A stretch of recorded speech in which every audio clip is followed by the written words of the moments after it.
ही रे माझा मितवा मालिकेच्या आजच्या भागामध्ये आपण पाहणार आहोत की अर्णव आता ईश्वरीला म्हणत असतो की मी एक बायको म्हणून तुझ्यासाठी हे सगळं करतो.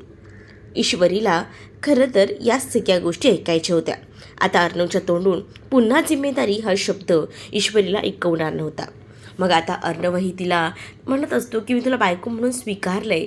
त्यावर आता ईश्वरी अर्णवला म्हणत असते की सर, मीही तुम्हाला नवरा म्हणून स्वीकारले. अर्णव म्हणतो गुड. अर्णव काही जास्त रिॲक्ट होत नाही. पण अर्णव मनात म्हणत असतो की तू आता मला नवरा म्हणून स्वीकारला आहेस, थोड्याच दिवसात तुझं माझ्यावर प्रेमही होईल. पण इकडे मात्र ईश्वरी ऑलरेडी प्रेमात पडलेली असते आणि म्हणूनच तर तिने अर्णवला नवरा म्हणून स्वीकारलेलं असतं. तर आता अर्णवला जेव्हा ती म्हणते ना की मी तुम्हाला नवरा म्हणून मी स्वीकारला आहे, त्यानंतर ती म्हणते की चला झोपूया, तसंही खूप जास्त उशीर झाला आहे. आणि असं बोलून मग दोघंही जणं ब्लँकेट वगैरे घेतात आणि झोपायची तयारी करतात. तर मात्र ईश्वरीच्या मनामध्ये अर्णवबद्दल प्रेम असतं, याबद्दलच ती मनातल्या मनात बोलत असते. त्याकडे अर्णवही खूप जास्त खुश असतो आणि त्याच्या चेहऱ्यावर तो आनंद स्पष्टपणे दिसत असतो. त्याच वेळेला तो आता झोपलेल्या ईश्वरीकडेही पाहत असतो. तर इकडे ईश्वरीच्या मनात सुद्धा आता भरपूर विचार सुरू असतात. ती हेच म्हणत असते की कधी एकदा मी यांच्याशी बोलते, माझ्या मनातलं प्रेम व्यक्त करते ना, असं झालं आहे. दुसऱ्या दिवशी सकाळी आता सगळीजणं बसलेली असतात नाश्त्याच्या टेबलवर नाश्ता करण्यासाठी. तेवढ्यातच तिकडे आता मामी येतात आणि मामी म्हणतात की मी जरा लावण्याकडे जाऊन येते. लावण्य अर्जंटमध्ये US जायला निघाली आहे, पण तिचं काय झालं आहे, नक्कीच काहीतरी बिनसलं आहे. ती खूप जास्त रडत होती, असं देखील आता मामी बोलत असतात. मग आता मामींचं बोलणं ऐकूनच ईश्वरीला हसू येतं, कारण ईश्वरीला माहिती आहे लावण्य का रडत होती ते, आणि म्हणूनच ईश्वरी खूप जास्त मनातल्या मनातच हसत असते. पण आता इकडे मात्र मामी सांगत असतात की मी जाऊन येते, मला असं वाटतं ना ती जरा जास्त टेन्समध्ये आहे, मग तिला या सगळ्यात माझी गरज आहे, म्हणूनच मी पटकन जाऊन येते, असं बोलून मामी निघून जाते. तर दुसरीकडे मात्र आता काय झालं ओ, तुम्ही ते अडगळीच्या सामानाचं काय करणार आहात? तर हो, मी त्या माणसाला बोलवलं आहे. तर अर्णवलासुद्धा आता अंजली सांगू लागते की आपल्या घरात ज्या जुन्या वस्तू आहेत ना ते आपल्याला काढून टाकायच्या आहेत, आणि त्यासाठी ह्यांना मी सांगितलं होतं, तर तो एक माणूसही येणार आहे. पण हे सगळं काय मध्येच नवीन ताई मला कळलं नाही. त्यावर अरे आता बघ ना, बाळही येणार आहे आणि मग घरात निगेटिव्हिटी नको, म्हणून म्हटलं जुन्या ज्या काही वस्तू आहेत ना त्या आपण काढून टाकायला हव्यात. मग या सगळ्या गोष्टी बोलल्यानंतर इकडे मात्र आता सगळ्या गोष्टींमुळे खरंच निगेटिव्हिटी जाते का? काय बोलतेस ताई तू हे सगळं? अरे हो, मला असं वाटतंय ना, उगाच घरात निगेटिव्हिटी असण्यापेक्षा जे काही जुनं सामान आहे ना ते काढून टाकूया, चालणार आहे ना तुला? असं देखील आता जी अंजली आहे ती अर्णवला विचारते. आकाशही आता अर्णवला समजावतो आणि म्हणत असतो की जाऊ दे ना, जर त्यांना नको ठेवायला असतील जुन्या वस्तू तर नको ठेवू दे. तसंही तुम्हालाही माहितीच आहे की आपल्याकडे बाळ येणार आहे म्हटल्यावर त्यांनाही त्यांचे निर्णय घेऊ दे की, असं देखील आता म्हटलं जातं. तेवढ्यातच ना आता तो जो सामान घेऊन जाणारा माणूस असतो ना तो आलेला असतो. त्यावर राकेश त्याचा नाश्ता अर्धवट सोडून त्याला आता ते खोलीतलं सगळं सामान दाखवायला जात असतो. तर दुसरीकडे मात्र आता या सगळ्या गोष्टी बघूनच ईश्वरीला डाऊट येत असतो. ईश्वरी विचार करत असते की एवढं सगळं काय आहे, नक्कीच काहीतरी गडबड आहे, आणि हे स्वतः हे सामान विकण्यासाठी एवढे आतुर का झाले आहेत, हा विचारच ईश्वरी करत असते. आणि म्हणून ईश्वरी मी येत्या 2च मिनिटात येथे जाऊन असं बोलून ती जायला निघते, कारण तिला माहिती आहे की तिथे तिला आता जाऊन लक्ष ठेवायचं आहे. तर दुसरीकडे आता राकेश त्या माणसाला सगळं युनिक सामान दाखवू लागतो आणि म्हणत असतो की बघा, हे सगळे अँटिक सामान आहे आणि अँटिक सामानाचे 4 लाख तरी मिळायला हवेत, आणि वरचे 1 लाख तुला घ्यायचे, 3 लाख मला द्यायचे, पण माझं काम झालं पाहिजे, असं देखील राकेश आता म्हणत असतो. त्यावर तो माणूसही खूप जास्त खुश झालेला असतो, कारण आता एवढा दिलदरी या माणूस त्याला भेटलेला असतो. पण हे सगळं काही आता इकडनं ईश्वरी पाहत असते. त्यामुळे ईश्वरीच्या लक्षात येतं की नक्कीच काहीतरी गडबड आहे, म्हणजेच याला हे पैसे हवेत आणि या पैशांसाठी हा एवढं सगळं करतोय. पण काही झालं ना तरी ह्याला हे पैसे मिळू द्यायला नकोत. म्हणूनच आता ईश्वरी प्लॅनिंग करायला सुरुवात करते. ईश्वरीच्या डोक्यामध्ये बऱ्याच आयडिया येत असतात आणि त्यानुसारच ती आता काम करायचं ठरवते.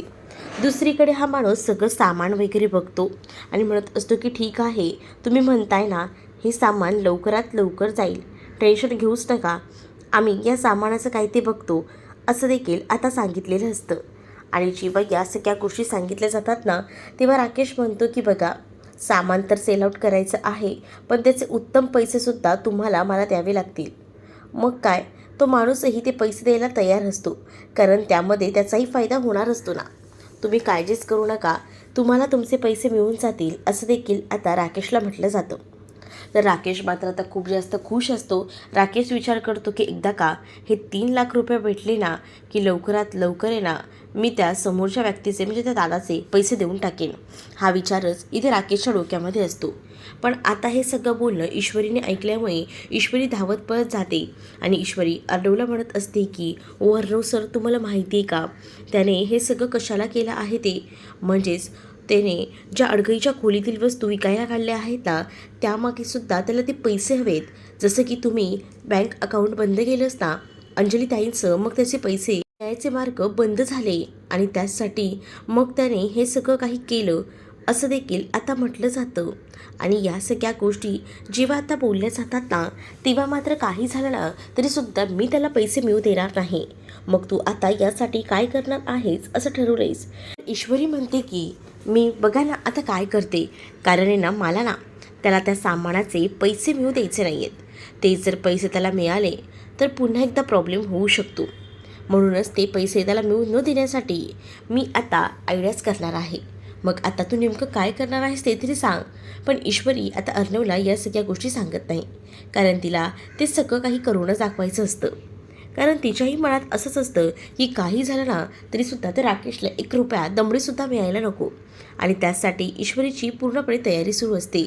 ईश्वरी आता अंजलीला बाहेर घेऊन जाते, जिथे राकेश त्या माणसासोबत बोलत असतो आणि त्या माणसाला सगळ्या काही गोष्टी समजावून सांगत असतो. त्या माणसाला त्या पैशांबद्दल बोलत असतानाच ईश्वरीकडे अंजलीला घेऊन गेलेली असते. तर अंजली म्हणत असते की बरं झालं हो तुम्ही हे सगळं सामान काढलं आहे. पण त्याच वेळेला आता ईश्वरी म्हणत असते की कसला हिशोब करताय, आपल्याला हे सामान तर अडगळीच्या खोलीत ठेवलेलं होतं ना, मग ते दान करायचं आहे. आणि तुम्हाला माहिती आहे ना, दान केल्यानंतरच आपल्याला पुण्य मिळतं. मग आपण त्याचे पैसे नाही घ्यायचे, पण इथे मात्र त्याचे पैसे घ्यायला हवेत. आपले एवढे युनिक आयटम्स आपण विकतोय म्हटल्यावर पैसे नको घ्यायला ईश्वरीजी असं काय करताय. पण जीजू, पण आपण हे सामान का विकतोय, आपल्याला घरातली निगेटिव्हिटी काढून टाकायची आहे. मग ते पैसे कशाला, घरात उलट पुण्य लाभेल. दुसरीकडे मात्र आता तो सामान घ्यायला जायला माणूस आलेला असतो. तो म्हणत असतो की खरंच तुम्हाला याचे पैसे नको आहेत का, प्लीज तसं सांगा. त्यावर ईश्वरी म्हणत असते की नको आहेत आम्हाला याचे पैसे, म्हटलं नाही का मी तुम्हाला, नको नको, हे पैसे ना तुम्ही तुमच्याकडेच ठेवून घ्या, असं देखील आता सांगितलं जातं. मग काय, तो माणूसही खूप जास्त खुश होतो, कारण त्याला बरेच आता सामानही मिळणार असतं, पैसेही मिळणार असतात, त्यामुळे तो खूप जास्त हॅप्पी असतो. तर दुसरीकडे मात्र आता राकेशला खूपच राग आलेला असतो आणि राकेश म्हणत असतो की हे सगळं काय चालवलं आहे या इंदोरी जिलेबीने, कारण मला हे जर पैसे मिळाले नाही तर माझं नुकसान होऊ शकतं. पण आता ईश्वरी म्हणत असते की तुम्हाला निगेटिव्हिटी काढून टाकायची होती, बरोबर ना जीजू, मग आपण घरातली निगेटिव्हिटी काढूनच टाकलेली आहे ना, आणि त्या बदल्यातच आपल्याला हे पैसे तरी कशाला हवेत, काय हो अंजलीताई, बरोबर ना. मग आता अंजलीसुद्धा इथे मात्र ईश्वरीच्या हामध्ये हा मिक्स करते आणि ती म्हणत असते की हो बरोबर आहे. तसंही अहो, आपण हे सगळं काढून टाकतोय कशासाठी, आपल्याला नकोही नाही ह्या वस्तू, मग ह्याचे पैसे तरी कशाला हवेत. आणि ईश्वरी म्हणते की आपलं सगळं काही बरं चाललं आहे, एवढे आपल्याकडे सगळं चांगलं असताना कशाला या सगळ्यामध्ये वेगळे काही ना काही कारनामे आणायचे. त्यापेक्षा ना आपण एक काम करूया, या सगळ्या गोष्टी ज्या आहेत ना त्या व्यवस्थितपणे त्यांनाच देऊन टाकूया, त्याचे पैसेही आपल्याला नकोत. हे सगळं बघून ना अर्णवला खूप जास्त हसू येत असतं. अर्णव लांबूनच हे सगळं बघून हसत असतो, तर मामाला मात्र ह्या सगळ्या गोष्टी कळत नसतात. मामा आता अर्णवला म्हणत असतो की पण हे काय चाललं आहे सगळं, राकेशबरोबर ईश्वरी इतकी भांडते का आहे. त्यावर आता अर्णव म्हणतो की मामा तुला माहीत नाही, पण खरंच ना हे मिस इंदोर ना 1 नंबर हुशार आहे बघ. मग अरे पण काय झालं काय आहे, चल मी तुला सांगतो. आणि असं बोलूनच आता मामाला अर्णव हा आतमध्ये घेऊन जात असतो. मग अरे पण इकडे हा राकेश आहे, मग आपल्या ईश्वरीला आपण एकटंच बाहेर कशाला सोडायचं, असं देखील आता मामा बोलू लागतात. त्यावर मात्र आता अर्णव म्हणतो की काही करायचं नाही आहे, कारण मला माहिती आहे ना, काही टेन्शन घ्यायचं कामच नाही, कारण ती बरोबर हँडल करेल सगळं. असं बोलूनच आता अर्णव आणि मामा हे दोघंही जणं आता आतमध्ये जायला निघतात. तर दुसरीकडे मात्र आता ईश्वरी ही मात्र आता तिच्या पद्धतीने सगळ्या गोष्टी हँडल करत असते. म्हणजेच काय, तर ती आता त्या सगळ्यांना सांगत असते की बघा, आपण ज्या पद्धतीने हे काम करतो त्याच पद्धतीने मला असं वाटतं ना की आपण त्या लोकांकडनं पैसे घ्यायला नकोत. आपलं सगळं काही देवाच्या कृपेने बरं चाललं आहे. बरोबर ना अंजलीताई?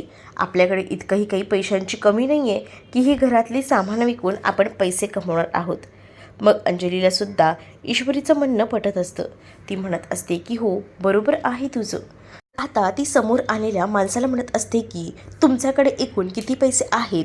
त्यावर तो माणूस सांगतो की माझ्याकडे ना 20,000 रुपये आहेत.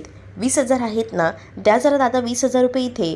आणि असं बोलून त्याच्याकडनं 20,000 ईश्वरी घेते. ती आता राकेशला म्हणत असते की हे बघा जीजू, आपल्याला दान करायचंच आहे ना, तर आपण एक काम करूया. ह्या लोकांना म्हणजे हे सामान घ्यायला येतात त्यांना तुम्ही किती पैसे देता पर हेड?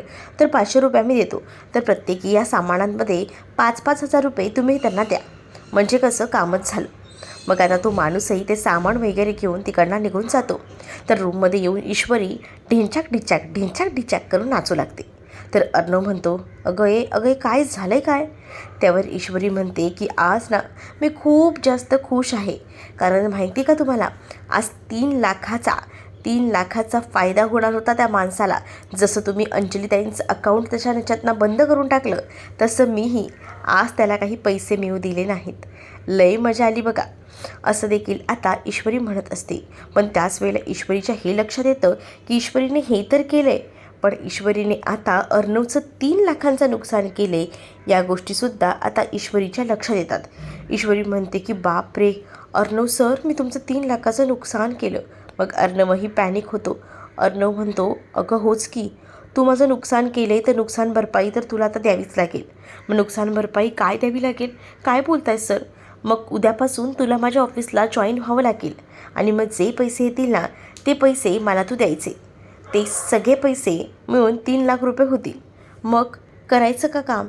असं म्हटल्यावर इकडे मात्र आता ईश्वरीला खूपच जास्त हसू येऊ लागतं. ईश्वरी आता अर्णवकडे पाहून हसत असते.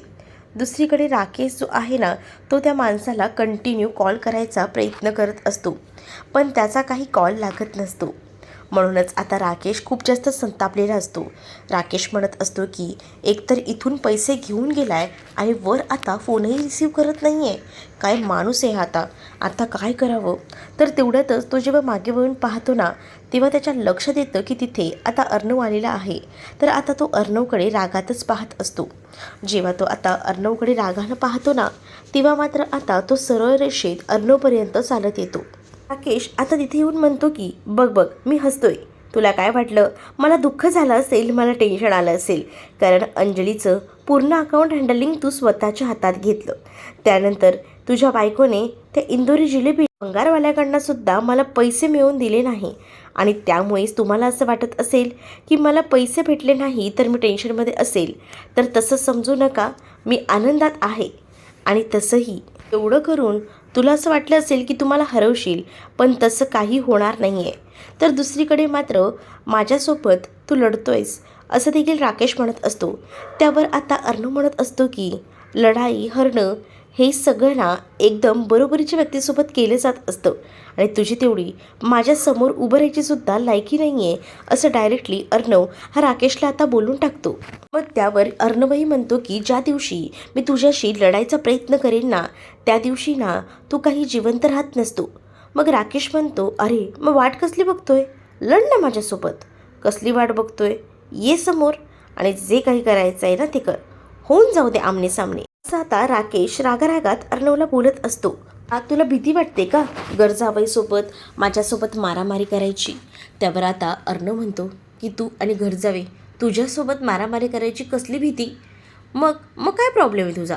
माझ्यासोबत लढण्यासाठी काय प्रॉब्लेम आहे तुझा? असं राकेश मुद्दामून अर्णवची खेचतच म्हणत असतो. त्यावर आता अर्णव म्हणत असतो की तुझा जीव घे. मग आता अर्णवला तो म्हणतो की जीव घेशील माझा? अर्णव आता म्हणतो की तुझा जीव घेऊन मी माझे हात रक्ताने का खराब करू?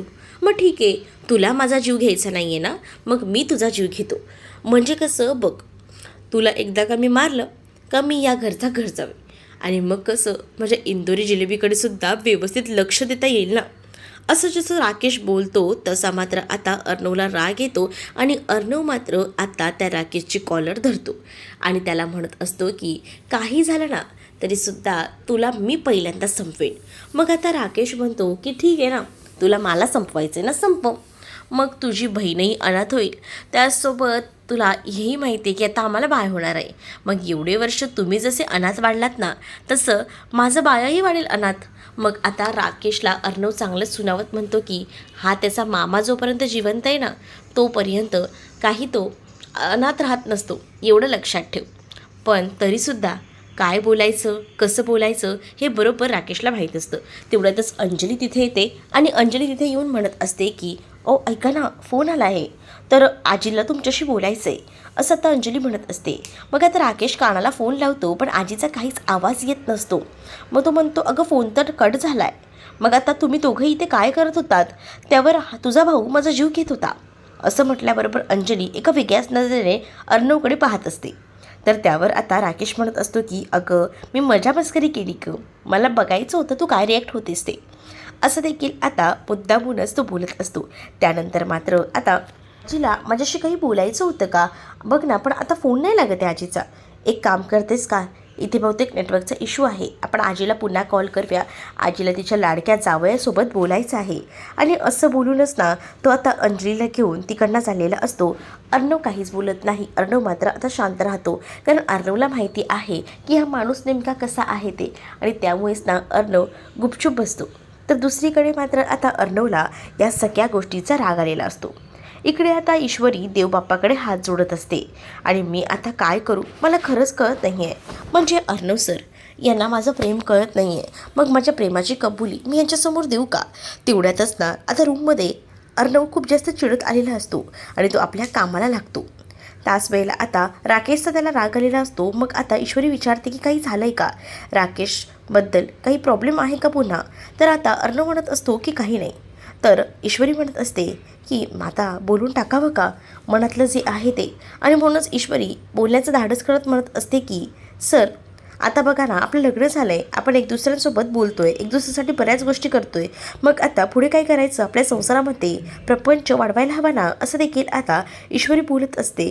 त्यावर अर्णव म्हणतो की प्रपंच ऑलरेडी वाढवून ठेवला आहे, त्याचं काय, आता अजून काय करायचं आहे, तुला मी समजून घेतो, तू मला समजून घेते, दोघंही ऐनवेळेला एकमेकांना मदत करतो, आपण दोघंही नवरा बायको आहे, अजून प्रपंच वाढवायचं काय आहे, असं देखील तो आता म्हणत असतो. त्यावर ईश्वरीला राग येतो.